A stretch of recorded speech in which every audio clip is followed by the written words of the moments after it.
Como les habíamos prometido, está con nosotros el doctor Milton Ray Guevara, quien es el presidente del Tribunal Constitucional. Para mí un inmenso placer tenerlo por segunda vez en su programa Verdades al Aire, una persona a la cual respeto y admiro mucho, así que privilegio tenerlo aquí en Verdades al Aire. ¿Cómo está usted? Un gran placer estar contigo, finalmente, después de 10 meses. De 10 meses de agenda. Así es, ciertamente, pero un gran privilegio de poder compartir con la teleaudiencia que te sigue con tanto entusiasmo. Gracias, doctor. Mire, yo quisiera comenzar preguntándole, me gustaría saber cómo valora usted los trabajos realizados por el tribunal durante este año, que ha sido un año sumamente ajetreado. Sí, gracias a Dios, nosotros hemos tenido resultados que son sumamente importantes en la vida del tribunal. Decirte que en lo que va de este año nosotros hemos aprobado y ya hemos emitido 680 sentencias. Pero lo más importante es que haciendo una evaluación de otros tribunales constitucionales del mundo, nos encontramos con que la eficiencia del Tribunal Constitucional está por encima de un 96%. Fíjate tú, por expedientes recibidos, por sentencias emitidas. En España, el Tribunal Constitucional Español ha emitido 172 sentencias, aunque conoce de autos y cosas varias, y ahí hay un número importante, pero sentencias son 172. El Tribunal de Chile tiene una eficacia de un 68%, porque ha emitido 1.194 sentencias. Perú un 76%, ha emitido 911 sentencias sobre la base de los expedientes recibidos. Colombia 179 sobre la base de recibidos, pero también hay autos que se dictan y eso hay que contabilizarlo. Costa Rica 247, un 66%, y República Dominicana, ya estamos hablando de 680 sentencias, más de un 96% de eficacia. O sea, 680 con relación a cuántas sometidas. No, esos son los expedientes conocidos. Exactamente. Estamos hablando de que es el 96%. Exacto, sería del más 100%. o menos 1000. Pero lo más importante de todo esto es que eso se compadece con lo que ha sido la trayectoria del Tribunal Constitucional en el logro de las metas que son trazadas cada año a través del POAI. Aquí yo quizá puedo mostrarle a los amigos televidentes el histórico de coeficiente de cumplimiento de metas. Si alguien puede ver eso, me ayuda con la cámara, simplemente ya sale ahí. Aquí estamos hablando de que el histórico de coeficiente de cumplimiento de metas en el año 2012 fue de un 139%. En el año 2013, 139%, es decir, más del 100%.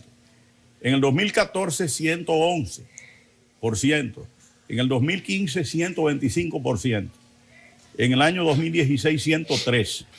En el 2017, 104%. En el 2018, 108%. En el 2019, 105%. En el 2020 cae como consecuencia, cae abruptamente como consecuencia de los límites que nos impuso la pandemia. En ese año, 2020 un 68%, y el avance que tenemos ya en este año 2021 estamos más de un 85% del coeficiente de metas. Quiere decir que eso implica que a este día el Tribunal Constitucional ha emitido 5.609 sentencias en 9 años y ya 11 meses. Y el total de expedientes que hemos recibido es 6.854. Quiere decir que el rendimiento del tribunal ha sido extraordinario. Por encima de un 90% en términos generales durante todos esos menos años. De un 90%, pero muy importante el rendimiento del tribunal y es uno de los mejores rendimientos. El profesor Palomino, un gran jurista de derecho constitucional, decía en ocasión de la celebración del centenario de la creación del Tribunal Constitucional Austríaco, el de Kelsen, decía que el tribunal como que mejor cumplía su labor en el mundo es el Tribunal Constitucional Dominicano, porque hace pedagogía constitucional. Ahora, esa fue una gran virtud del constituyente dominicano y del legislador dominicano. porque el legislador le dio en la ley orgánica del Tribunal Constitucional, estableció un mandato para promover los estudios y el desarrollo del derecho constitucional a través de acuerdos con universidades, con centros de investigación. Y fervorosamente el tribunal ha hecho eso. Y por eso es que estamos haciendo pedagogía constitucional, porque publicamos libros, hacemos talleres, diplomados, jornadas, bueno, en fin, entrenamientos, una cosa extraordinaria, una actividad que ha sido realmente emocionante a través de estos 9 años, Sin embargo, 9 años y medio. Ustedes tienen algunas tareas pendientes. No, ¿Cuál sería la principal tarea pendiente? Pero tenemos muchas tareas pendientes, porque en la medida en que avanzamos, nos pasa como el que busca el horizonte, que se le aleja. Eso quiere decir que las metas se hacen más grandes, el esfuerzo de planificación y de rendimiento debe ser mayor. ¿Pero cuál sería para este año la tarea nosotros pendiente? Tenemos, bueno, este año terminar como vamos, que vamos muy bien y que hemos agotado una jornada llena de acontecimientos gratos, la jornada de masculinidad positiva, una jornada ambiental, hemos cumplido con la publicación de libros, el derecho penal económico, la República Dominicana, la obra del profesor Luis Augusto Sánchez Ayey sobre manual de derecho constitucional, en fin, ha habido un número importante de actividades, pero nosotros tenemos un inconveniente serio. Exacto, si tuviéramos que decir cuál es la tarea pendiente principal. Vamos en 2 ámbitos. En el ámbito de la infraestructura física, tenemos grandes limitaciones. El tribunal durante muchos años estuvo conviviendo con INESPRE en plena armonía. Solamente teníamos la primera planta, con muchas dificultades. Ya hace 1 año o 2 nos han dado la segunda y la tercera, eso ha estado en un proceso de renovación. Y concomitantemente con eso se está construyendo el local central detrás del tribunal. Se le acaba de aprobar un presupuesto. ¿Están conformes con las partidas aprobadas en este presupuesto para el año que viene? Nosotros estamos de acuerdo con la partida presupuestaria. No podemos quejarnos. Nunca hemos tenido queja del presupuesto que nos han aprobado. Los hemos multiplicado porque yo me fijé como meta y ese ha sido, digamos, el mismo pensamiento de las magistradas y los magistrados que nos han acompañado en estas ya 2 renovaciones que ha tenido el tribunal, de no estar emitiendo quejas, sino de trabajar y de trabajar, porque es la mejor manera de cumplir con la misión, teniendo siempre en cuenta la visión del tribunal y entonces dar un beneficio al país que naturalmente indique que nosotros merecemos una buena partida presupuestaria. Sin embargo, yo creo, doctor, que hay una gran tarea pendiente, no solamente del tribunal per se, sino de, digamos, del sistema. ¿Cuál es? A mi modo de ver, puedo estar equivocado, usted me dirá. Es que aunque se logra el 98% de efectividad en la emisión, la evacuación de sentencia, la efectividad de las sentencias del Tribunal Constitucional en ocasiones como que no llegan, no completan lo que es el recorrido para que sea un debido proceso y la tutela judicial efectiva. Porque el debido proceso termina en que se ejecuten como manda las sentencias del Tribunal Constitucional. Muchas de ellas no se cumplen. Mira, el tema de la ejecución de la sentencia de los tribunales constitucionales no es propio y exclusivo del Tribunal Constitucional. Qué bueno saber. Nosotros hemos tenido varios congresos internacionales, uno en Panamá, recuerdo, en los cuales nosotros hablamos de ese tema. Incluso en la Conferencia Mundial de Tribunales Constitucionales se aborda las dificultades de ejecución de las sentencias constitucionales. Nosotros tenemos un número que no es elevado. Ahora, no puede conformarse uno con eso. Es que una sola que sea desconocida, ya eso le hace daño al ordenamiento. ¿Y qué hacer para que sea? Bueno, nosotros hemos estado adoptando medidas. Nosotros creamos la unidad de seguimiento de ejecución de sentencias, la UCE. Ahora hemos creado un mecanismo que permitirá, además de las previsiones que tiene la ley orgánica nuestra, adoptar una serie de medidas. Y estamos procediendo a hacer lo que se llama jornadas de conciliación. Cuando hay dificultad de ejecución de una sentencia, hemos instaurado ese procedimiento. Entonces ¿Y esa tarea se establece, les dada a ustedes como tribunal? No, pero claro que podemos hacerlo. Conciliar una decisión ya emanada por una decisión. Eso es resquebrajar la autoridad del propio tribunal. No resquebraja la autoridad. Es un mecanismo que se utiliza para tratar de lograr la finalidad máxima y óptima, que es la ejecución de la sentencia. A mí me llama la atención, por ejemplo, déjame explicarte eso. Eso es muy importante. ¿Qué pasa? Cuando hay eso, fíjate que normalmente las dificultades de ejecución se pueden dar con entes públicos y no privados. Y eso es un problema muy serio. Entonces, óyeme bien, tanto como con entes públicos como con entes privados, pues hay el procedimiento de conciliación, el juez ponente naturalmente es el que hace ese preliminar de conciliación y después de eso rinde un informe al pleno del tribunal con una recomendación de qué hacer y qué aplicar de las medidas que ya el tribunal en una resolución adoptó, que son medidas fuertes. Por eso es que le digo, doctor... Pero es que el problema no se puede quedar en una expresión simple de que porque es una sentencia del tribunal tiene que cumplirse.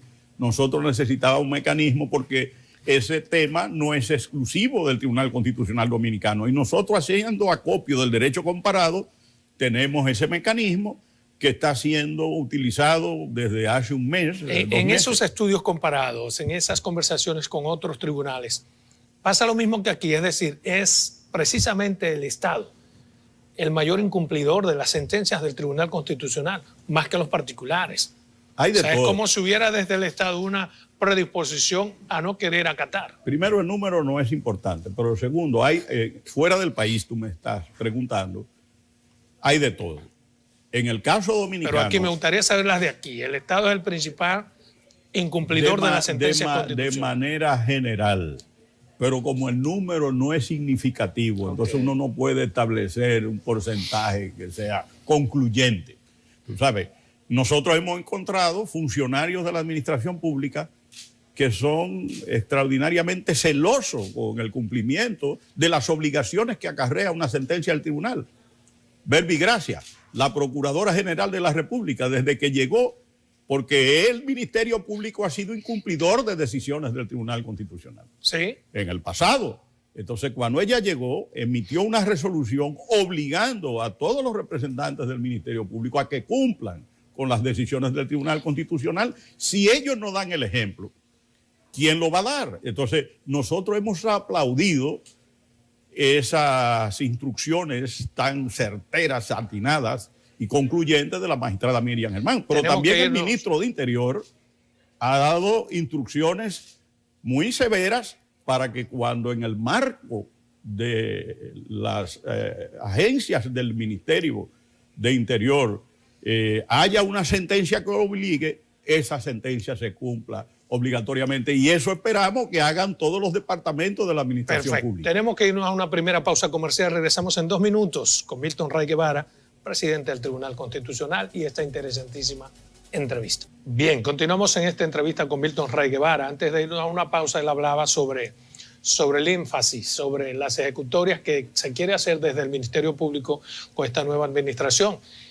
Hablando de nueva administración del Ministerio Público, hay la necesidad de buscar una forma de reforzar la independencia del Ministerio Público. Antes de entrar en ese tema, yo quisiera apuntar a algo muy importante en lo que hablábamos en la ejecución de la sentencia. Nosotros este mismo año, porque la creación de la unidad de seguimiento de ejecución de sentencia tiene varios años, pero en este año, mediante la resolución 321... ¿Quién la dirige? ¿Bisonó? ¿La joven Bisonó? No, esa es la unidad de seguimiento, sí, de ejecución de sentencia. Muy buena esa muchacha. Excelente. Excelentísima. Y hicimos la maestría juntos. Sí, brillante. Brillante. Y nosotros... Igual que Chanel, usted está rodeado de jóvenes. No, pero es que el tribunal está sostenido por juventud y por mujer. Esos son los pilares. Los veteranos estamos ahí para encauzar las cosas. Pero la verdad es que el peso y el trabajo que hace la juventud y la mujer en el tribunal es extraordinario. Yo siempre he apostado a mujer y juventud y los resultados del tribunal no me dejan digamos, duda de que he apostado bien. Bueno. Pero volviendo al tema de la resolución 321, por ejemplo, ahí hay medidas como subir al portal quién es el que está desacatando la sentencia. Y la posibilidad de que en el Código Penal nuevo el desacato sea sancionado. Y entonces la propia ley orgánica del tribunal establece que el tribunal, que el que no cumpla con las decisiones del tribunal es pasible de ser atacado judicialmente por desacato. Ahora, el desacato no tenía aquí una amplitud jurídica ni una sanción condigna. Ahora en el nuevo Código Penal eso aparece. Pero además hay un mecanismo. Cuando se trata de un funcionario que depende del Poder Ejecutivo, el tribunal le enviaría al Poder Ejecutivo una denuncia de que ese servidor está violentando una decisión vinculante a todos los órganos y poderes públicos del Tribunal Constitucional. Le preguntaba. Y le voy a decir una cosa. La obligación de respetar la Constitución es de todos los funcionarios y servidores públicos. Los empleados no juran, porque eso está reservado a los funcionarios electivos o del orden administrativo, pero los que juramos defender y sostener la Constitución y las leyes, hacer cumplir las leyes y la Constitución. Y eso es irradiante a todos. O sea que eso obliga a todo el mundo. Y si nosotros le enviamos al Poder Ejecutivo diciéndole, mire, hay un director general que no quiere cumplir una sentencia, o hay un ministro que no quiere cumplir una sentencia y está violando la Constitución de la República, yo supongo, bien natural, que el Poder Ejecutivo intervenga y le diga, mire señor, usted tiene que respetar tiene que la haber Constitución una forma de que el Ejecutivo tenga Ahora, que hacer. repito, eso no es una cosa que desborda en el Tribunal Constitucional, pero es algo que pasa en el mundo, en todos los tribunales, en mayor o menor medida. Ahora, tú hablabas del Ministerio Público. Si hay la necesidad de reforzarlo de manera constitucional para que el Ministerio Público tenga más independencia de la que ahora tiene. Mira, eso es lo que se pretende, crear un Ministerio Público tan independiente que sobreviva a un presidente que venga. Al menos ese es el espíritu de lo que quiere el presidente Abinader, que él se va mañana, e igual un Ministerio Público tengamos que esta impronta pueda continuar. Mira, hay necesidades. Déjame decirte, yo he decidido no hablar de ese tema. Perfecto, le respeto. Porque cualquier juicio que yo emita podría desbordar mis competencias y podría limitar mis capacidades de intervención en caso de que algo parecido pueda acercarse por el Tribunal Constitucional. Lo que sí yo puedo decir es que yo me siento profundamente satisfecho como ciudadano dominicano de tener una Procuradora General de la República como Miriam Germán Brito. Y yo creo que esa es una satisfacción compartida mayoritariamente por el pueblo dominicano. Mire. Lo he comprobado en 2 oportunidades. En el acto de lucha contra la violencia a la mujer que se celebró en la provincia de Hermanas Mirabal, en Salcedo, en el Museo de las Hermanas Mirabal, a la magistrada le dieron un standing ovation, una ovación de pie, pero extraordinaria, pero ya había acontecido una cosa emocionante, muy emocionante. Óyeme, muy emocionante en San Cristóbal, en la audiencia del Día de la Constitución, con la honradora presencia del jefe del Estado, del presidente Abinader. Aquello fue una cosa extraordinaria. Es un merecido reconocimiento. Entonces, ¿qué quiere decir? Bueno, que yo comparto esa satisfacción que siente el pueblo dominicano, y debo decir, a veces yo no quiero decir esa cosa porque me preguntan de una vez que cuántos años tengo. Pues yo fui profesor de Miriam. No le voy ni a preguntar. Un gran honor. Y mira, yo voy a suponer que ella entró vieja a sus manos. No, todo lo contrario. Los dos éramos muy jóvenes. Okay. Pero lo que te quiero decir es que yo pensaba que había sido profesor de ella en Derecho Administrativo, y ella me dijo en Salcedo, no, fue en Derecho Constitucional. Porque tú sabes que Miriam es de Salcedo. Sí. La gente cree que ella es de Santiago. Mire, hay una prerrogativa constitucional que quisiera que usted me conforme. Por ejemplo, el mandato de que nadie puede legislar para su propio beneficio es constitucional también. Está amparado, digamos, aunque no lo diga de forma taxativa. ¿Es así o no? En términos generales, pero esas cosas siempre hay que aplatanarlas. ¿Cómo se aplatana? No, dependiendo de Nadie qué se trata. puede legislar para su propio beneficio. Bueno, ese es un principio general, pero hay que ver en qué se traduce. ¿A quién es que tú te refieres? Yo me iba a referir precisamente, si me decía que sí, pero usted es un saramagullón, usted no cae en gancho, a los legisladores, que legislaron para su propio beneficio, para tener el privilegio de las exoneraciones. No, pero tú sabes, yo te tengo una razón muy poderosa, es que el tribunal está apoderado de ese caso, de las exoneraciones. Entonces, evidentemente, yo no puedo. Yo he venido a este programa por el aprecio y la admiración que te tengo, porque yo he llegado a la conclusión de que un juez de un tribunal constitucional, y más su presidente, no debe estar en los medios opinando de sobre cosas temas que son exactamente sobre temas que se pueden conocer o que se están conociendo o que se han conocido. Pero indudablemente uno también tiene un deber de transparencia y de comunicación en nombre del tribunal. Exacto. Y sobre todo cuando nosotros estamos celebrando, y iniciaremos ahora. Y usted está aquí en aras precisamente la celebración del 10º aniversario. Y usted está en aras de esa transparencia y de analizar algunos temas. Por ejemplo, hay algunos que sí se pueden. Por ejemplo, cuando uno se reúne con personas que han estudiado Derecho Constitucional, una de las cosas que salen es a relucir. Debería haber un control previo en materia de derechos fundamentales. Mira, eso no es aconsejable. No es aconsejable. No ¿Por es qué? aconsejable.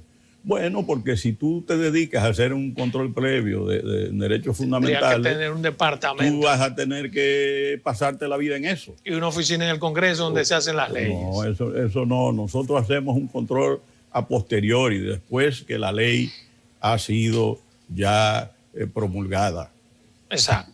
Sí, de lo que usted sí, y en ejecución. De lo que usted sí puede hablarme es sobre, debería haber una fórmula de que nuestra Constitución sea un poco más pétrea, o sea, que no sea modificable tan fácilmente.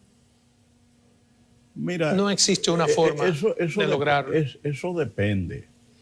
Eso depende. Mira, las constituciones tampoco, son instrumentos pétreos que se van a mantener toda la vida, porque la generación de hoy no puede limitar a la generación de mañana.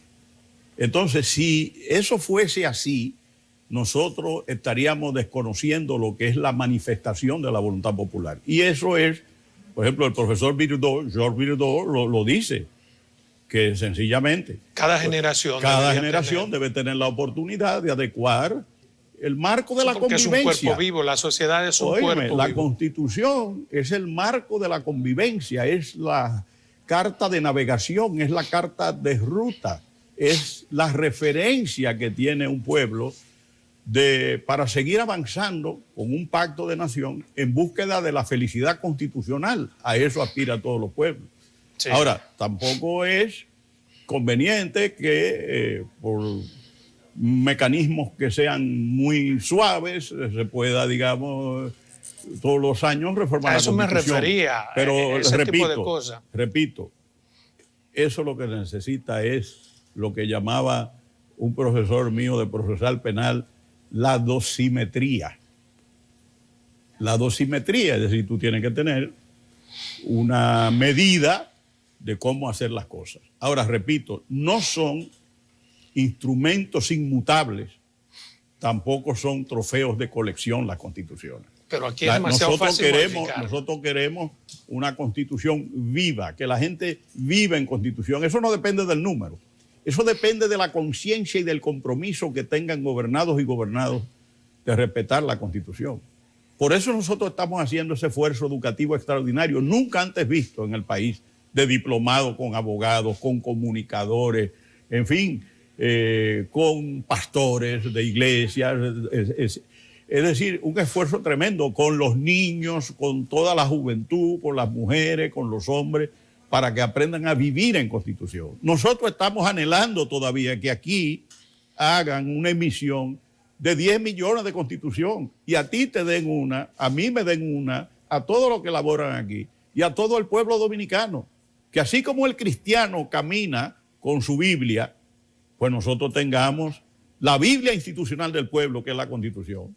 La tengamos en la mano y a nuestra disposición. A veces yo digo, no 10 millones, con 3 millones.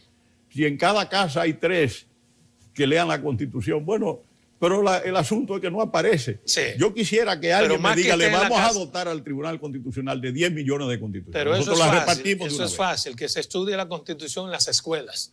Si Sí, te la enseñan pero, en las escuelas, necesariamente no tiene que tener el libro en la casa. Sí, pero debe tenerlo. Está bien, pero ¿sabes que hay un que no merengue? Ahora que estamos en Navidad, hay un merengue del conjunto Quisqueya. Uno de los fundadores del conjunto Quisqueya era de Samaná, Aneudi Díaz, un gran amigo, un verdadero hermano. Sí. Y hay un merengue de eso que habla de las ventajas del hombre casado y dice que el hombre casado tiene la ventaja de que saca la mano y ahí está. Entonces yo les digo a los estudiantes míos... ¿Pero a qué se refiere, Aneudi? Yo digo el merengue. Ahora, lo que yo te quiero decir es que a mis estudiantes de constitucional, yo les digo, a los de licencia, que vuelvo ahora a la clase en la licenciatura en enero. Mire, profesor, yo había dado clase, oye, déjame explicarte esto que es muy interesante. Había dejado dar clase en licenciatura y solamente maestría. Ahora vuelvo a la licenciatura en la madre y maestra. Ya tengo 80 estudiantes, 40 de oyentes, 50 de oyentes y 30 oficiales. Yo iré. Pero mira, que tú debes tener tu constitución ahí. Bien. Al lado, en la cama, y tú de noche te despiertas y dices, déjame ver qué dice la Constitución Dominicana sobre los derechos difusos y colectivos. Tenemos una segunda pausa comercial. Regresamos en 2 minutos. Continuamos con esta interesantísima entrevista con don Milton Ray Guevara, un hombre que tiene demasiado conocimiento. Para cada cosa tiene una respuesta precisa, convincente y fundamentada. Don Milton, cuando uno se reúne entre los que hemos estudiado la Constitución, otra de las cosas que salen a relucir siempre es, debería haber otra forma de conformación del quórum para decidir las sentencias en el Tribunal Constitucional. De 13-9 no debe ser, tiene que ser menos, como en otros países, en donde es por mayoría. Mira, pero somos 13, ¿cuál es la mitad con 7? ¿Por qué aquí no es posible? Mira, lo mejor que hizo el constituyente dominicano fue establecer ese quórum de 9 sobre 13. ¿Pero y por qué, doctor? Por una razón muy sencilla. Eso impide que se reúnan para alguna sentencia. No, eso no ha impedido nada. Aquí están los resultados. Yo te he dado los resultados. ¿Tú quieres que yo te los recuerde? Para las que has querido, pero para otras no. 5.609 sentencias emitidas de un total de 6.854 expedientes. Pero mira, ¿por qué no podría ser mayoría simple? Pero déjame explicar. ¿Cómo nace la jurisdicción constitucional en la República Dominicana? Nace bajo el asedio, la desconfianza y la duda, porque la entonces estructura que encabezaba el Poder Judicial, la Suprema Corte de Justicia, envió una comunicación a la Asamblea Nacional donde se oponía rotundamente a que se creara una sala constitucional en la Suprema Corte de Justicia. Y quiero explicar esto porque eso la gente debe saberlo. Cuando se hace la encuesta al pueblo dominicano sobre 77 temas, 77 ítems de la reforma constitucional, hay uno que se refería y decía lo siguiente: ¿qué usted prefiere? ¿Un tribunal constitucional, una sala constitucional o que la Suprema Corte de Justicia continúe sirviendo como tribunal constitucional con el control concentrado en el marco de las competencias que le fueron otorgadas en la reforma del 14 de agosto del año de 1994, proyecto de reforma que fue preparado por el doctor Manuel Esquea Guerrero, el finado doctor Romero Confesor, Pedro Romero Confesor y este servidor? ¿Qué respondieron los encuestados? Que querían un tribunal constitucional. Y en segundo lugar, que querían una sala. Y en tercer lugar, que a la Suprema se le diesen esas competencias. Sin embargo, a mí que me tocó trabajar en la redacción del borrador del Poder Judicial, a los compañeros comisionados, que fuimos 13, la comisión iba a ser de 15, pero 2 no aceptaron por razones muy propias y legítimas, que fueron el doctor Ramón Antonio Veras y el doctor... el finado doctor Juan Manuel Pellerano, que no aceptaron ser miembros de la comisión. A los miembros de la comisión yo le planteé y le dije, a pesar de que el tribunal ganó, para tratar de buscar vías de avenencia. Yo no pensaba nunca que iba a ser integrante de ningún tribunal constitucional ni nada de eso.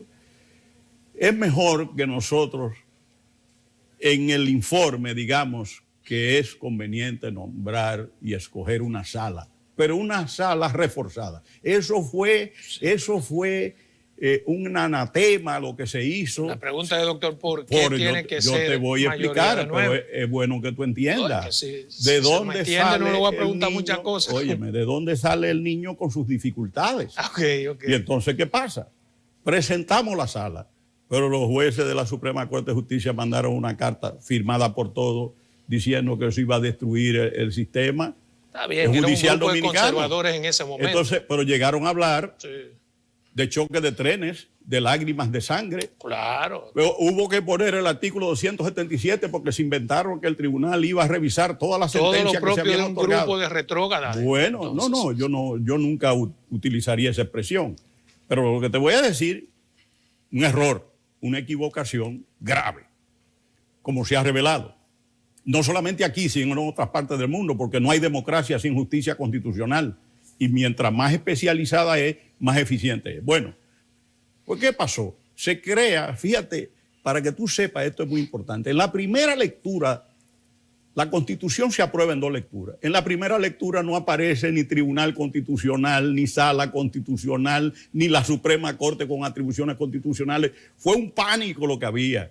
Una especie de conspiración oscura, subterránea. Entonces, ¿qué pasa? Cuando se va a discutir la mayoría, cuando se decide que se va a incorporar al Tribunal Constitucional, bueno, ante una situación como esa, que hubo que adoptar el artículo 277, que decía que el tribunal no podía conocer de los casos que hubiesen adquirido el carácter de la cosa irrevocablemente juzgada en materia de control concentrado antes de la publicación de la Constitución, se decidió reforzar la composición del tribunal. ¿Pero por qué? Y la mayoría, porque daba mayor legitimidad. Claro que sí. La legitimidad está en el número de 9. Contribuye notablemente, porque eso tiene una lógica. ¿Cuál? Cuando tú estableces una mayoría de 9, tú estás diciendo que 5 magistrados, porque 9 y 4 son 13, pero tú estás diciendo que 5 magistrados, que son, digamos, una expresión legítima del Pleno, pueden cambiar una decisión y hacer que la mayoría corrija la decisión. Entonces eso no ha sido problema en el Tribunal Constitucional. Eso es un invento. Hacerle el análisis, no, perdóneme, óyeme, déjame explicarte eso. Para hacerle el análisis y ponerlo en el contexto que yo quiero llegar. Porque es cuestión de resultado, querido. Si tú tienes ese número de sentencia, ¿cuál es el tema? Porque depende de las sentencias. Por ejemplo, es difícil ustedes recomponerse para algún tipo de sentencia. Por ejemplo, para la sentencia del transfugismo nunca pudieron reunirse los 9 de 3.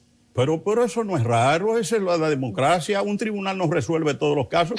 Yo te voy a poner un ejemplo. Mira, el magistrado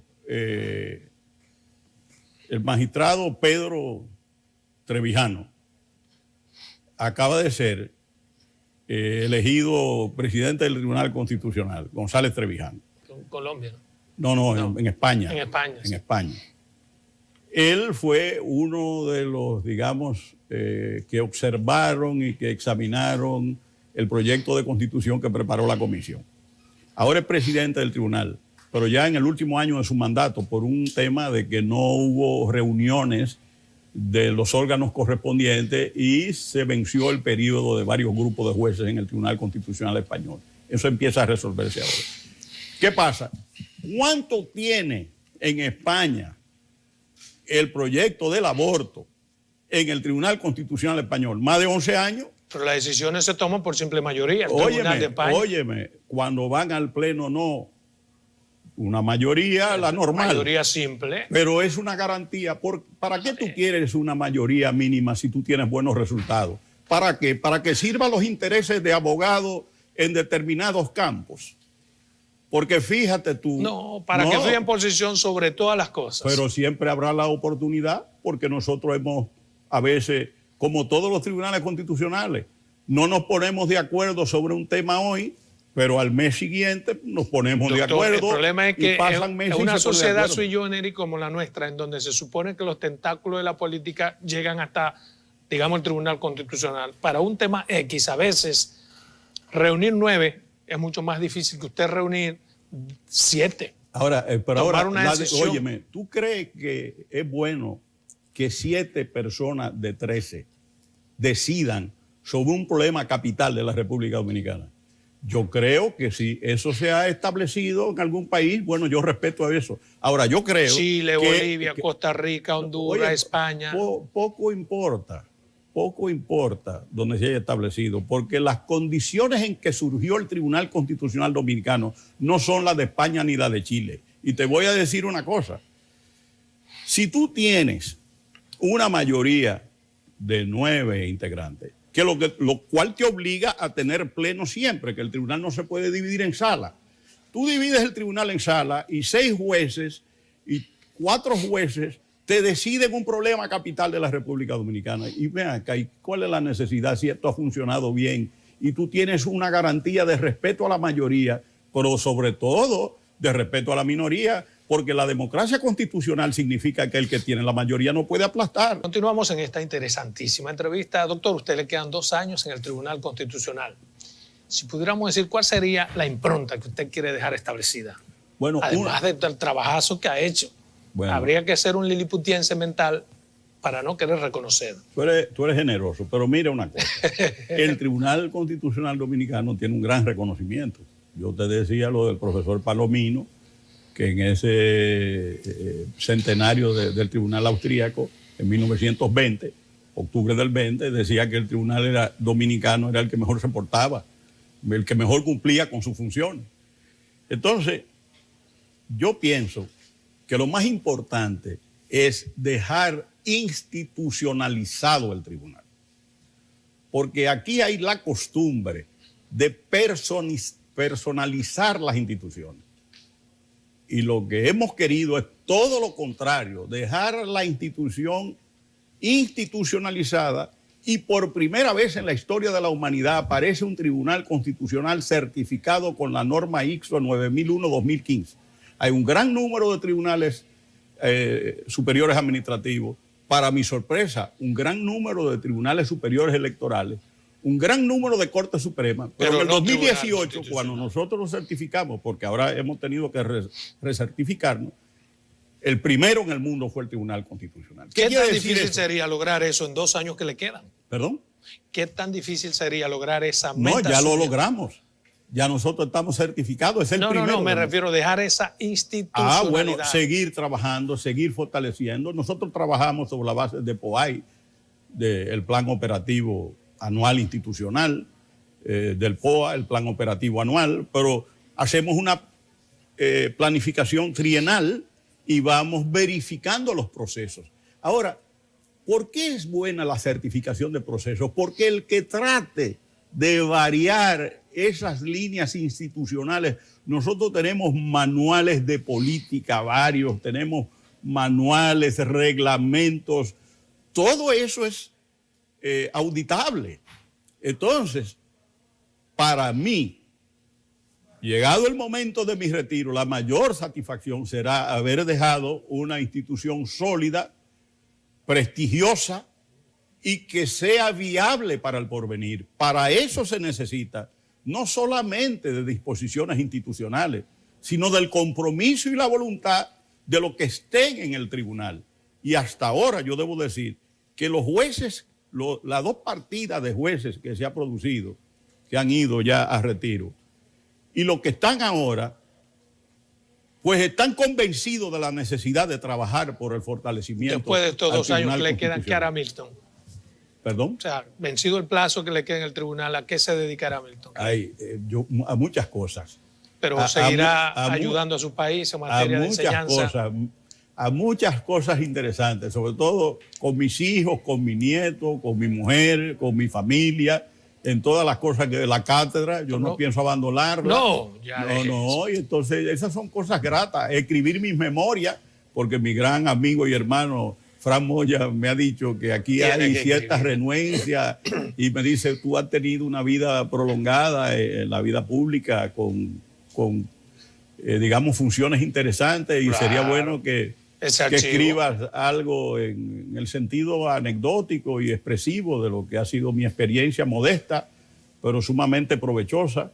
Y me ha convencido, y otro amigo, que Eduardo Jorge Prat, también me ha convencido, tú tienes que dejar fue mi profesor, una parte de tus memorias. Claro. Y así, mire, pero son cosas interesantes. Mire, se acaba de terminar la lectura del nuevo Código Penal. ¿Cuál es su valoración sobre este Código Penal, en términos generales? Si puede... ¿Tú quieres que te diga una cosa? Sí. No lo he leído. No. Gracias a Dios.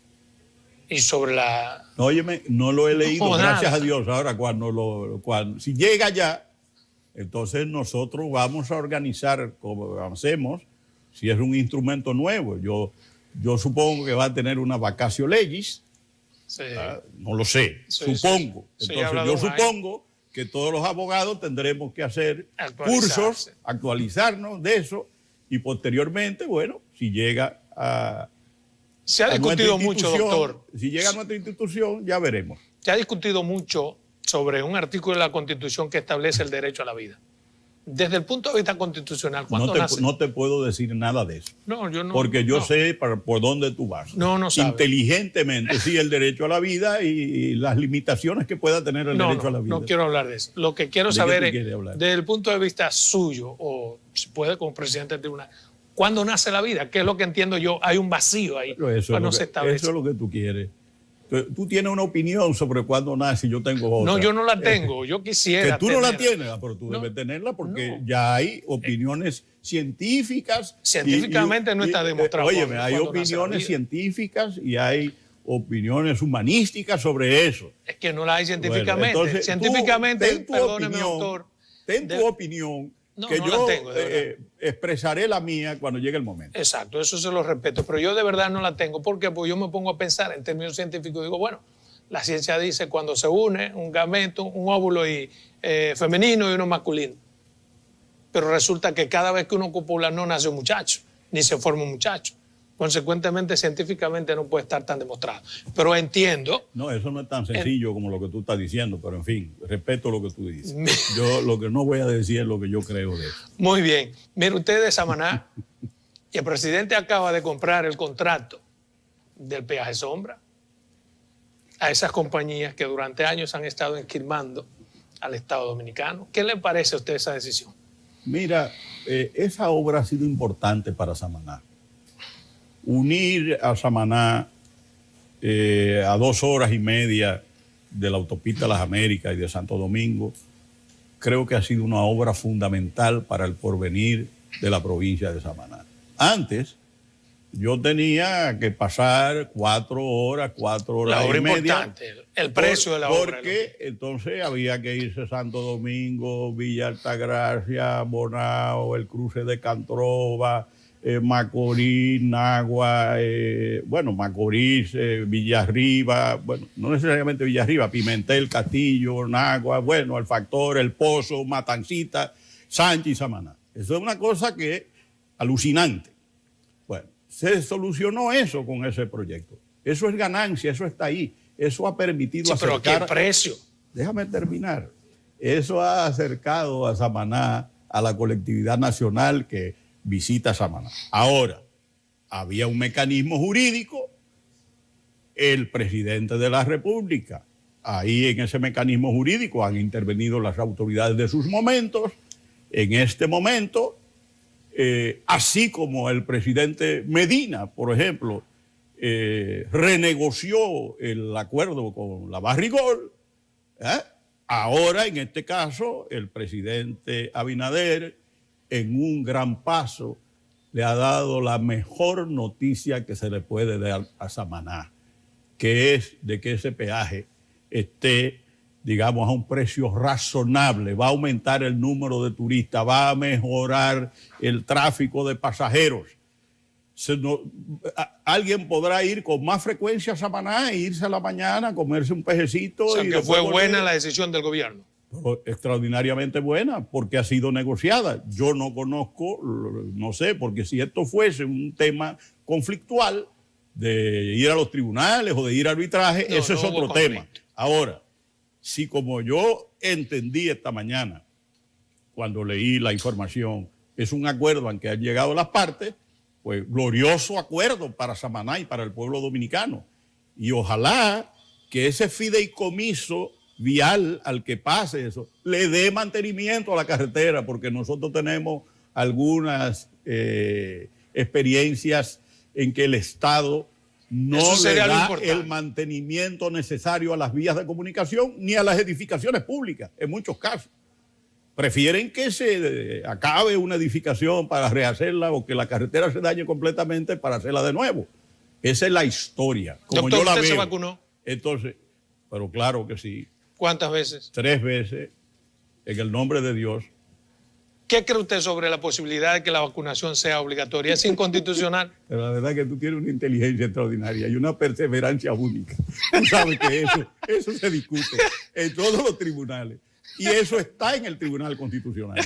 Entonces yo no te puedo contestar eso. Yo sé que tú tienes... Mira lo que no está en el tribunal. Yo sé que a ti tú tienes la motivación del estudioso del derecho constitucional, que vive cavilando con el entusiasmo del derecho constitucional. Todas esas cosas, pero yo tengo esas limitaciones. No, yo sé, usted un zaramagullón se me sale siempre. No, es la verdad. Finalmente, es un deber de reserva que yo tengo. Lo entiendo también.